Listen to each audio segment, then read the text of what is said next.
എന്താണ് medical coding? നമ്മൾ ഒരു രോഗമായിട്ട് ഹോസ്പിറ്റലിലേക്ക് പോകുന്ന സമയത്ത് നമ്മൾ രോഗത്തെ അല്ലെങ്കിൽ ഹെൽത്ത് കെയർ ഡാറ്റനെ ആൽഫ ന്യൂമറിക് അല്ലെങ്കിൽ ന്യൂമറിക് കോഡുകളിലേക്ക് കൺവേർട്ട് ചെയ്യുന്ന പ്രോസസ്സാണ് മെഡിക്കൽ കോഡിംഗ്.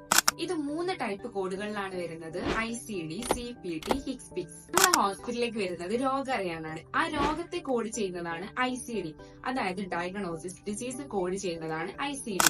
ഒരു രോഗം കണ്ടെത്തി കഴിഞ്ഞാൽ അതിന് ട്രീറ്റ്മെന്റ് ആവശ്യമാണ്. ആ ട്രീറ്റ്മെന്റിനെ കോഡ് ചെയ്യുന്നതാണ് CPT, അതായത് പ്രൊസീജിയേഴ്സ് ട്രീറ്റ്മെന്റിനെ കോഡ് ചെയ്യുന്നതാണ് CPT.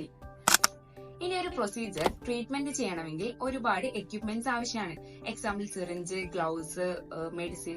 ഈ എക്യുപ്മെന്റ്സിനെ കോഡ് ചെയ്യുന്നതാണ് HCPCS. ഈ 3 കാര്യങ്ങളാണ് മെഡിക്കൽ കോഡേഴ്സ് ലോകം മുഴുവനും കോഡുകൾ ചെയ്യുന്നത്. ഇത് കേരളത്തിൽ നിന്ന് ചെയ്താലും ദുബായിൽ നിന്ന് ചെയ്താലും അമേരിക്കയിൽ നിന്ന് ചെയ്താലും ലോകത്ത് എവിടെ നിന്ന് ചെയ്താലും ഒരു രോഗത്തിന് ഒരു പർട്ടിക്കുലർ കോഡ് ഉണ്ട്. യൂണിവേഴ്സലി അക്സെപ്റ്റഡ് ആയ ഈ കോഡുകളെയാണ് മെഡിക്കൽ കോഡുകൾ എന്ന് പറയുന്നത്. ഈ കോഡുകൾ ചെയ്യുന്ന പ്രൊഫഷണൽസ് ആണ് മെഡിക്കൽ കോഡേഴ്സ്.